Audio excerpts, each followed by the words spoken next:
मंडलाकार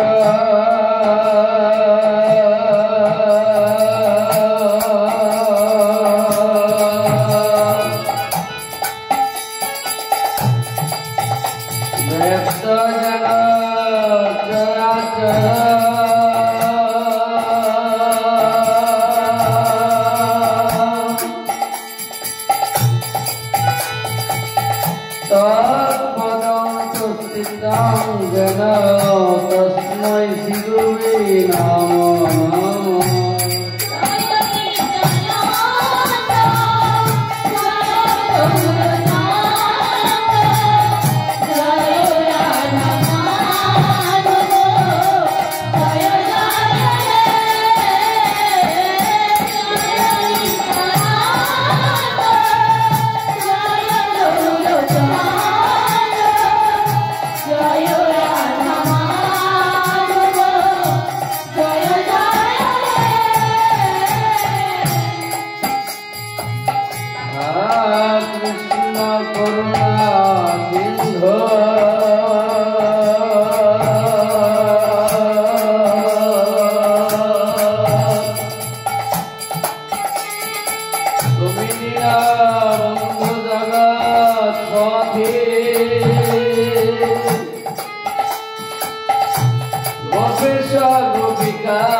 হইতে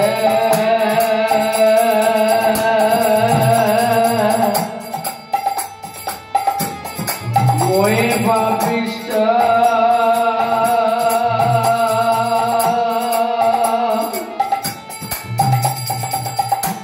পুরিষের কি হতে মই ললিষ্ঠ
কৃপা করে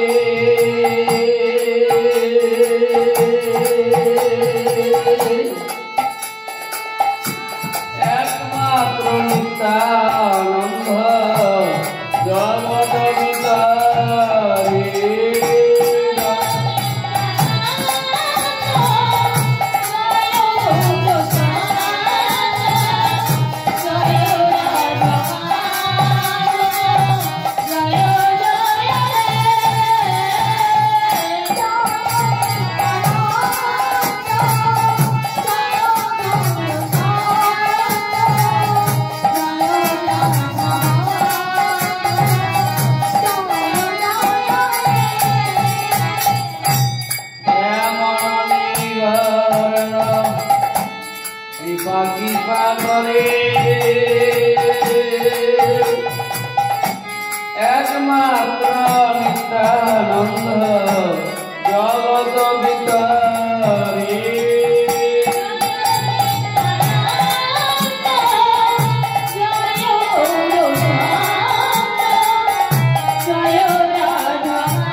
সুরাধুনী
आज गौरहरी বৃন্দাবনে যে গোষ্ঠ লীলা করেছিলেন সেই স্থানে কালিয়কে দমন করেছিলেন। আজ সুরধনী গঙ্গায় গিয়ে তার সেই ভাব উদয় হয়েছে। তো গৌরহরি তিনি এসেছেন কেন? তিনি আমার মতো কলিহত জীবকে উদ্ধার করবার জন্য। তিনি কালিয়কে দমন করতে আসেন নাই। কালিয়ে ছিল পরম ভক্ত, বিষদর্প রাজা ছিলেন। আজ আমাদের সবকিছু আছে, হৃদয়ের মধ্যে সুখ নাই, শান্তি নাই। তো গৌরহরি এই দুটো জিনিস দিতে তিনি এসেছেন। একটা হলো সুখ আর হলো শান্তি। সেই সুখ শান্তি কিসে আসে? হরির নামে। গৌরহরি যখন পুরী ধাম থেকে বৃন্দাবনে যাচ্ছিলেন, জারিখণ্ডের পথ দিয়ে যাচ্ছিলেন। তো যেতে যেতে গৌরহরি কৃষ্ণ নামে বিভোর ছিলেন।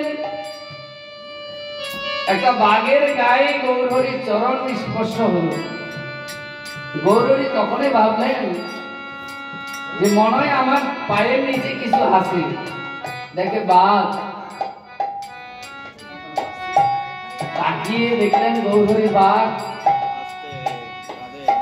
প্রভু কহে, বাঘ তুমি কৃষ্ণ বলা। আরে কৃষ্ণ কৃষ্ণ বলিতে ব্যাঘ্র নাচিতে লাগিল। গৌরহরি তখন বললেন যে বাঘ তুমি কৃষ্ণ বলো। বাঘ কিন্তু নৃত্য করছে, কিন্তু উচ্চারণটা হচ্ছে না কৃষ্ণ। বাঘ বলছে, প্রভু গো, ইশারায় বলছি, তুমি মানুষকে দিয়েছো গলায় সুর, আর আমাকে দিয়েছো গর্জন।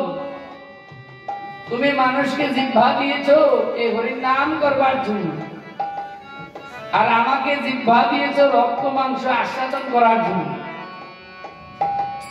তো প্রভু তুমি বলো, আমার এই দেহটা কোন ভাবে তোমার সেবায় লাগবে? আমি কোনদিন মানুষের মতো কি আমি কৃষ্ণ নাম করতে পারবো? বাঘ গৌরহরির কাছে প্রশ্ন করেছেন, ইশারা। গৌরহরি, তুমি আমার এই দুটো চোখে দিয়েছো হিংসা, আর মানুষের দিয়েছো প্রেম ভালোবাসা, কিন্তু প্রেম ভালোবাসা তো আমার মধ্যে নাই। গৌরহরি বলো, আমার গতি কি হবে? গৌরহরি যখনই মাথায় হাত দিল, বাঘ সঙ্গে সঙ্গে গৌরহরির চরণে পড়ে গেলেন। বাঘ তখন বললেন, হে গৌরহরি,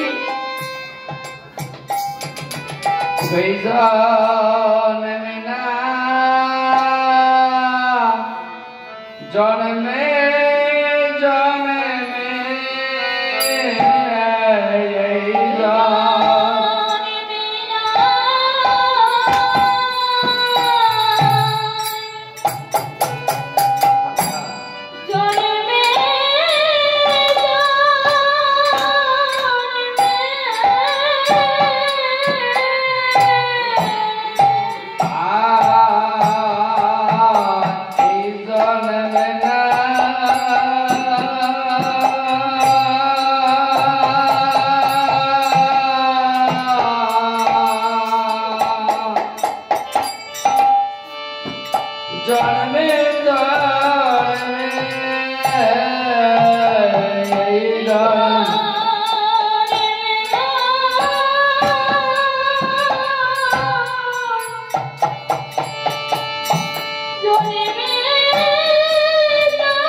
গৌরী সেদিন বাঘ হরিণ সাপকে এই কৃষ্ণ প্রেম বিতরণ করলেন।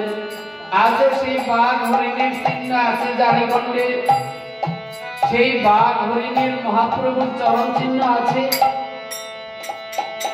তারা যখন প্রভুকে দর্শন করেছিলেন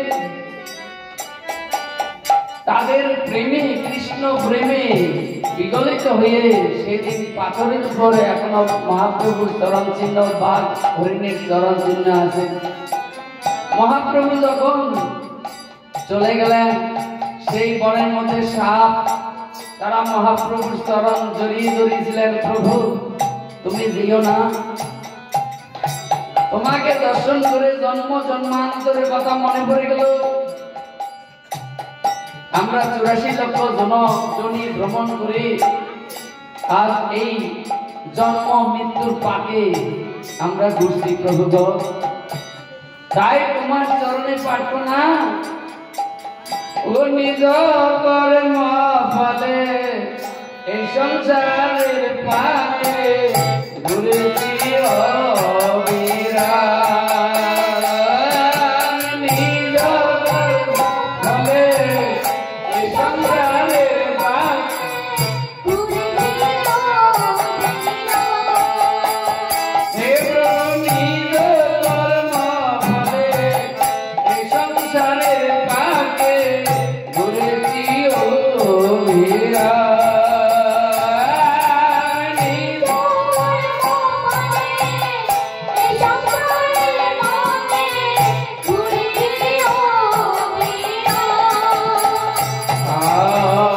তোমার চরণে হয় যদি স্থান, সেই দিন হবে বিস্রাম। তোমার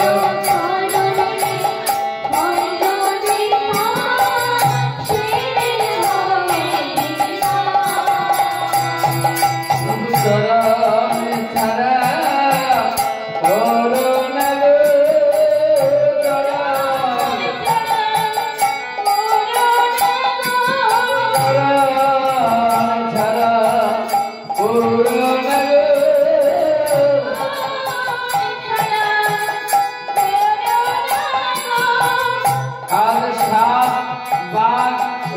সবাই গৌরহরির চরণে প্রার্থনা করলেন। গৌরহরি তখন বললেন, দেখো আমি কৃষ্ণ নামের মধ্যে আছি, যদি আমার প্রতি প্রীতি থাকে সবাকা, কৃষ্ণ নাম ছাড়া অন্য কথা না বলিও। আর গৌরহরি তিনি আজ ভালোবেসে চলে গেলেন মথুরা মণ্ডল পরিক্রমা করতেন, ব্রজধাম দর্শন করতেন। গৌরহরি তিনি আজ বৃন্দাবনে যাচ্ছেন, ভাবাবেশে। গৌরহরি এসছেন কেন? জীবকে উদ্ধার করার লাগি, আর রাধারানী কৃষ্ণ প্রেম করে কি সুখ পেত, তার জন্য গৌরহরি এসেছেন এই মথুরামে আমাদের উদ্ধার করবার জন্য। তাই আজ গৌরহরি বৃন্দাবনে যাচ্ছেন, আমরা সবাই বৃন্দাবনে যাব। মহাজনগণ, ছয় গোস্বামী তারা স্মরণে বৃন্দাবন দর্শন করেছেন, তারা স্মরণে রাধারানীকে দর্শন করেছেন। আমরা গৌরের গুণগান কীর্তন করলাম, এখন একটু বৃন্দাবনে গিয়ে যার উদ্দেশ্যে যাচ্ছি তার গুণগান কীর্তন করব। তো সবাই যাবেন তো? কি কে কে যাবে? হাত তোলো তো। একজনও যাবে না, একজনও যাবে না, একজনও যাওয়ার নাই। যাক ভালো, আমি তো যাবো না, ওই জন্য আমি সবাইটা বলে দিলাম। কাউকে যদি বলে কালকে সকালবেলায় চলো, বৃন্দাবনের জায়গা কিনে আছে আমাদের, একটা লোক পাইলে মঙ্গল করবো, আছে সেই লোক এখানে হাত তোলো তো, ওইখানে থাকবে, সেবা পূজা করবে। যাও, একদিন আমার সামনে দিদি আছে, দিদি ভাই, ওনার সংসার বাসনা নাই। নিত্যানন্দ প্রভু কাছে প্রার্থনা করেছিল যে সংসারে সুখের মুখে তুলে দিয়ে যায়, নগরে না গিয়া খাবো গাইব নিতাই। তো সেই ভাবনা ওই দিদি ভাই তাই হয়েছে যে সংসারের মুখে ছাই দিয়ে নগরে নিতাই নিতে আমি মেঘে খাবো। যাও ভালো, আমরা বৃন্দাবনে যাবো।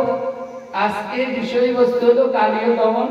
তাকে কালীয় দমনকে, কালীয়কে যে দমন করলেন তাকে ভালোবাসতে হবে, ভালোবাসলে তবে আমরা সেই লীলা আস্বাদন করতে পারবো। আর স্মরণে আমরা বৃন্দাবনে যাবো। प्यार लागे नंद लाला, हमें तो बड़ो प्यार लागे।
প্রিয় প্রিয় জব লাগে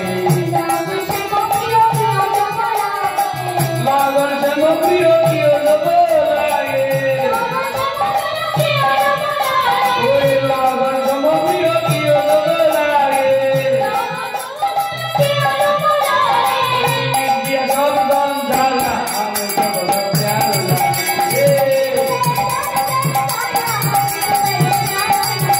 আর বিদ্যা সব গন ঝালা আমি সব প্যার লাগে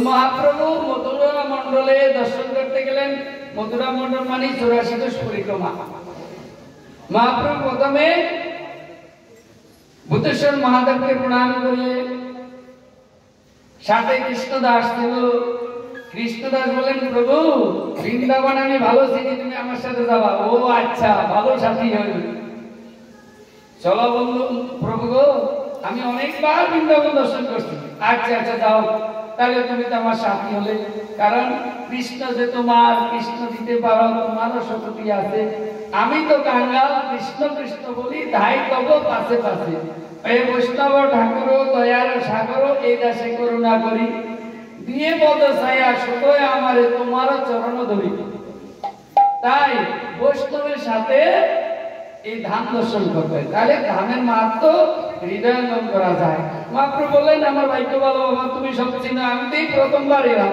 চলো তাইলে যাই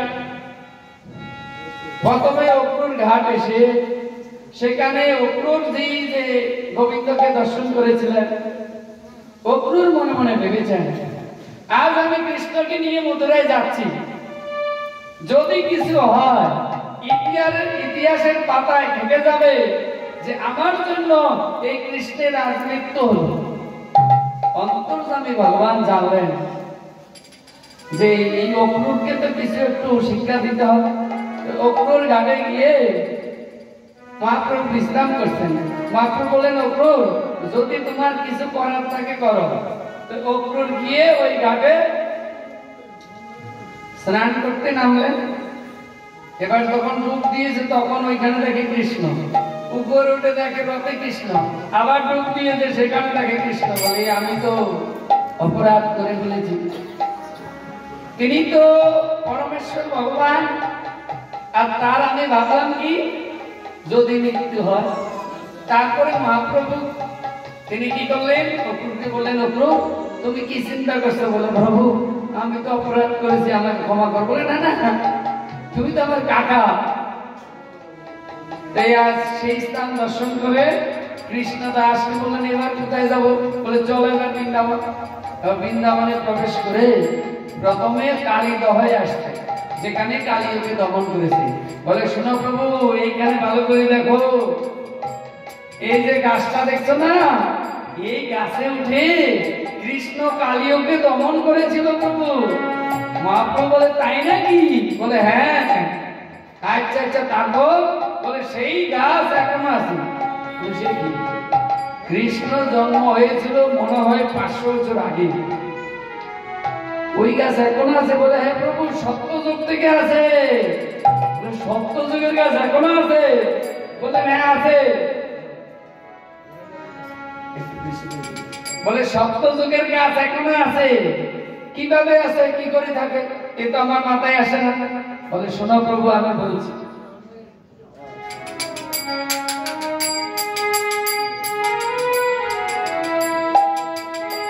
শোনো আমি বলছি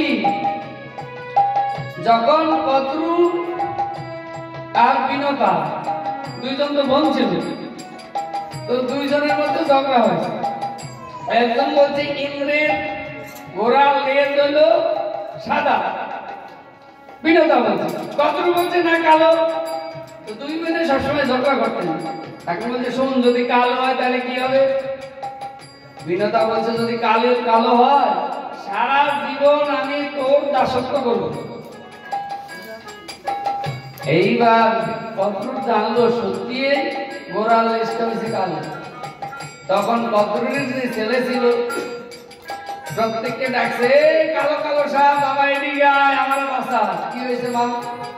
বলে আমি তো বিনাতার সাথে ঝগড়া করে বলছি ইন্দ্রের গোড়াল লেজ হয়েছে কালো, বিপদে তো পড়েছি।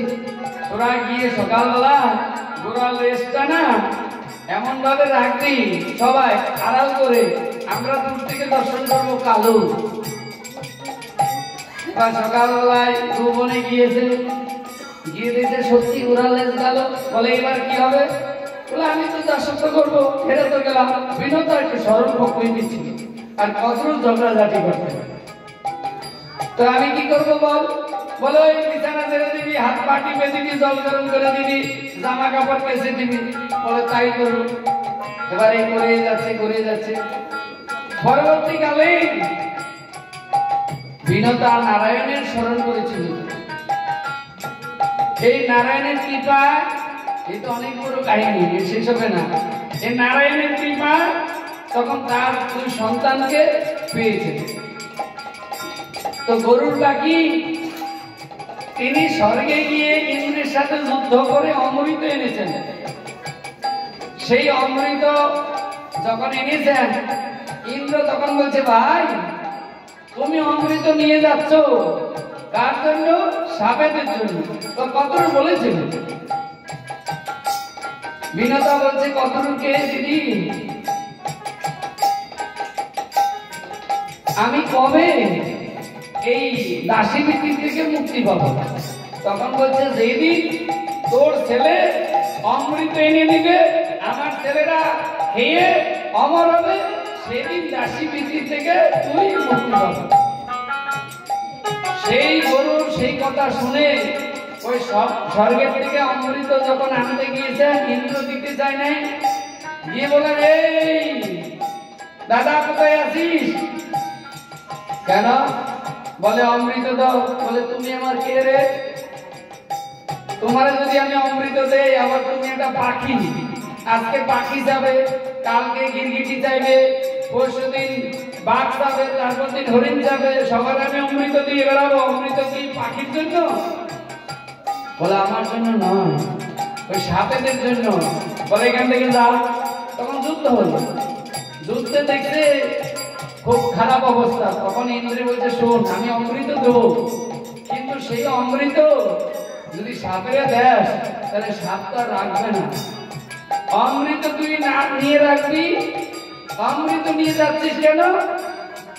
তোর মাকে দাসী বৃত্তি থেকে মুক্তি করবি। এই অমৃত নিয়ে যেখানে রাখবি, রাখার কিছুক্ষণের মধ্যেই আমার ছেলে জয়ন্ত গিয়ে অদৃশ্য অবস্থায় অমৃত নিয়ে আসবে।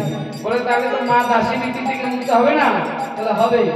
একটু সামান্য পরে থাকবে আর মরা গাছের উপর রাখবি, এইবার ওই মরা গাছটা বেঁচে যাবে, তুই বলবি এই তো অমৃত, দেখাই দিবি। আর যখনই দেখাবি তখন আমার ছেলে গিয়ে ওই অমৃতটা নিয়ে আসবে। আচ্ছা তাই হোক। শোনা গৌর হরি, সে অমৃত এনে এই গাছটার উপরে গেছিল আর মরা গাছ নিচে দিয়েছিল। এইবার ওই যখনই দেখা দিয়েছে এই তো অমৃত দেখো, আর মরা গাছটা তো বেঁচে গেল, অমনি অমৃত নিয়ে পালিয়ে। এর বললো অমৃত কোথায়? বলে তার জানি না, আমার দরকার এনেছে। অমৃত কি থাকে? অমৃত তো উড়ে যায়। কিন্তু এনেছে সম্ভব তার জন্য দাসী বৃত্তির থেকে মুক্তি হলো। গৌর হরি গো, সেই জন্য এই গাছ হয়ে গেছে অমর। সেই সপ্ত যুগের থেকে আজ পর্যন্ত এই গাছ অমর হয়ে গেছে। গৌর হরি বলেন তাই নাকি? বলে হ্যাঁ। ওরে কথা শুনিয়া বিভোর হইয়া কেঁদে উঠে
সকা কামর গোপীবা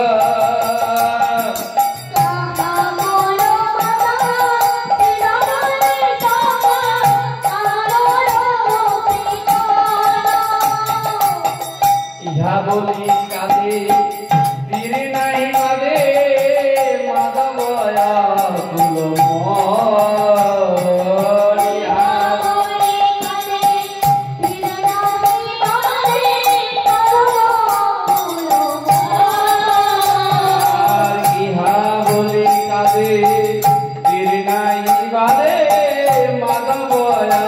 তুলম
যখন এই কালিয়ত হয়ে এই গাছ থেকে যখন ধাপ দিয়েছিলাম তখন শ্রীরাম সুদাম মধুমঙ্গল আমার পিতা মাতা সবাই কিন্তু এই পারে বসে কেঁদেছে, কিন্তু আজকে তারা কোথায়?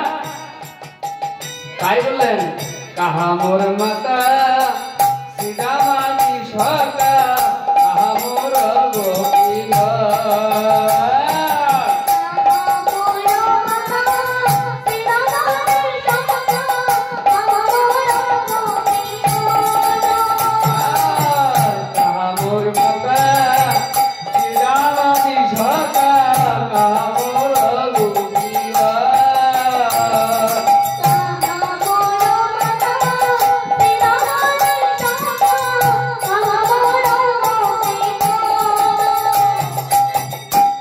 বলি কাঁদে তীর নাই বাঁধে মাধবয়া তুলম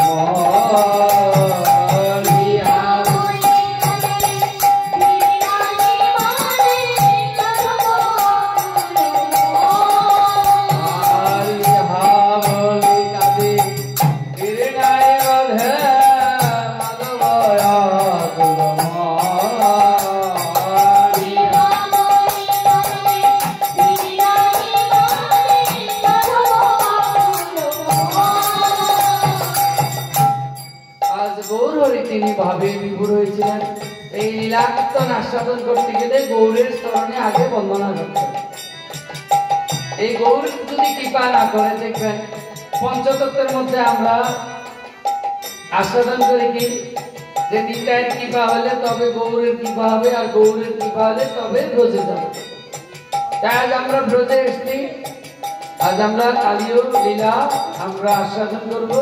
কালীয় পরম ভক্ত ছিলেন, তার জন্য এই সেই লীলা আমরা দর্শন করতে পেরেছি। আজ কালীয় দহ মানে ওইখানে একজন মণি থাকতেন, যে আমি গাছটার কথা বললাম, সেই গাছের নিচে জলের নিচে সৌরভী মণি তিনি বসে বসে ধ্যান করেছিলেন। তো গরুর পাখি তিনি প্রতিদিন ওইখানে মাছ খেতে আসতেন প্রতিদিন। তো একদিন গরুর পাখি তিনি অনেক মাছ খেয়ে নিয়েছেন, আর সেই মাছের মা গিয়ে মনির চরণে প্রার্থনা করলেন, হে মনিবর, আমার সন্তান এক এক করে ওই গরুর পাকে খেয়ে নিচ্ছে। অমনি মনি এসে কর্কশ ভাষায় বললেন, তুমি যদি এখানে থাকো তাহলে অভিশাপ দেব, তুমি এখান থেকে চলে যাও। গরুর পাখি প্রণাম করে চলে গেলেন। এইবার ওই গরুর পাখি রাগে যে আমার মাকে ওই কদ্রুর তিনি এমন ভাবে রেখেছেন, আজীবন সেবা করে গেছেন, আমি এখন যত সাপ আছে সব আমি খেয়ে নেব, আমার খাবার হলো সাপ। এখন এক এক করে সব সাপ খেয়ে নিচ্ছে। একদিন কদ্রুর তিনি গরুর পাখিকে বলছে, বাবা আমি তোমার মা, আমার সন্তানদেরকে এইভাবে খাচ্ছ, এটা কি ঠিক? তুমিও তো আমার সন্তান। বলে, আমার মাকে যেভাবে দাসী বিক্রি করে রেখেছো সেটা কি তোমার মনে আছে? আমার খাবার হলো সাপ, আর যদি তোমার খাবারে আমি আঘাত করি, তোমার খাবার যদি আমি না দেই, তুমি মা সেটা কি মেনে নিবে? তো মা বলছে, শোন বাবা, এক কাজ কর, প্রতিদিন একটা করে আমি সাপ দেবো, প্রতিদিন। এখন সেই দিন প্রতিদিন একটা করে সাপ যাক, আর ওই কালির ওই দিন ভাগে পড়েছে, সেদিন কালিও যাবে, লিস্ট করে রেখেছে মা। এখন নারদ চিন্তা করলো, আর যদি ওই কালিয়ানকে খেয়ে নেয় তাহলে আমরা কালিও দমন লীলা দর্শন করতে পারবো না। তাই কালিয়ানাথকে বললেন নারদ যে, শুনো, আজকে তো শুনেছি যে তুমি যাবে ওই গরুর পাখির আহার হিসাবে। বলে, হ্যাঁ, আমি আজকে অনেক রকম খাবার খেয়ে, জনমের মতো খাবার খেয়ে আমি আজকে যাবো। বলে, শুনো, ওই কালিয়ে দাও, চলে যাও, সেইখানে এক মণি আছে, ওইখানে কিন্তু ওই তোমার আর চিন্তা নাই, ওইখানে গরুর পাখি ওইখানে যাবে না, গেলে অভিশাপ দিবি। আচ্ছা আচ্ছা। তখন কালিয়ে দাও ওই গাছের নিচে এসেছিলেন, কিন্তু ওই কালিদহের এত বিষ, এত জ্বালা, কেউ যদি উপরটি উড়ে যায় সঙ্গে সঙ্গে সঙ্গে ওই বিষের আকর্ষণে জলের মধ্যে পড়ে মারা যায়। তাই পদকর্তা বলেন, তাহার উপরে ভাই পাখি যদি উড়ে যায়, তাহার উপরে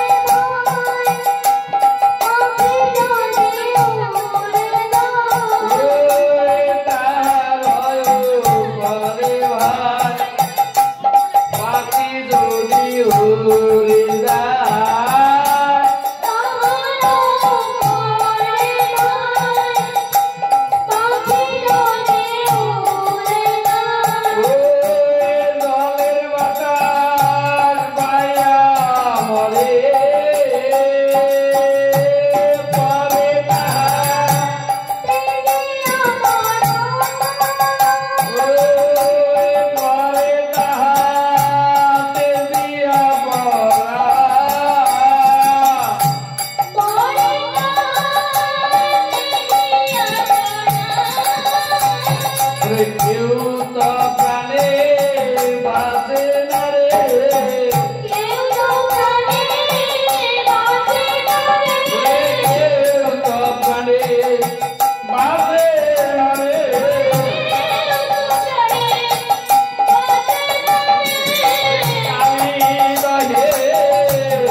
আছে জলে প্রাণী যদি যায় চলে